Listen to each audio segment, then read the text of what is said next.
your group is dedicated to reducing and eliminating traffic deaths, I suppose, as best as can be. What went through your mind when you first saw this video? Well, the first thing that I noticed was that the girl that's crossing the road isn't doing anything illegal. She's pressed the button, she's on a marked crosswalk, she's paying attention, she's not doing anything illegal. Whereas the driver is looking at their phone. So this girl could have been dancing across the crosswalk in a neon ball frock and this guy would not have seen her. So it's absolutely not an equivalent thing. Now, we have heard from the Richmond RCMP in a statement. They say, in part, the video is not about, quote, X being more right than Y. The purpose of the video is to reduce harm, save lives, create awareness, full stop, nothing more and certainly nothing less. I mean, as you mentioned, it shows somebody breaking the law and it shows somebody who's not doing that. How do you think they could have done a better job with perhaps subtleties when it comes to, because the message was pedestrian safety is a two-way street?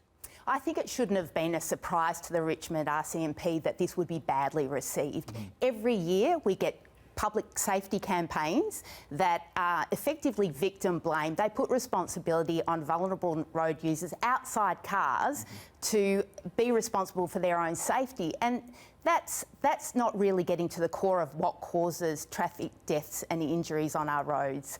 You know, we've got other things like the design of cars, the design of the infrastructure. That was a super wide road, and driver behaviour, which is disproportionately responsible for terrible consequences. You know, the consequence for the driver would have been, oops, bang. The consequence for the pedestrian would have been serious injury or possibly even tragic consequences. If you were to design a video like this, what would you do? Well, what I would do is I would have pictures of politicians listening to experts, telling them about what really contributes to us reducing traffic deaths and injuries on our roads. And I'd have pictures of people telling police that enforcement is a really good idea and automated enforcement is a really good idea. Where I'm from, Australia, there's a lot more video enforcement of people using their phones, which doesn't require an individual police officer to pull people over and process them very slowly. You get the first you know about it is that you get a ticket in the mail, and that's in addition to on-the-street enforcement. And perhaps if the message hasn't landed, also perhaps a good reminder, even if it wasn't presented well, that if you are going to be crossing a road of some description and not trying to victim shame, that you want to look up, you want to make sure that you can see your surroundings.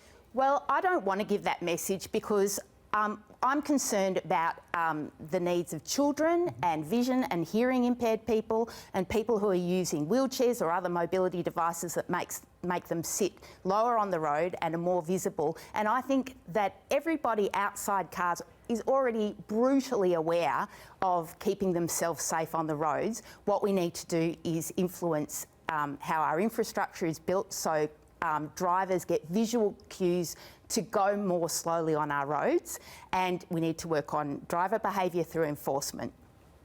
Lucy Maloney with Vision Zero Vancouver, thank you for joining us. Thank you.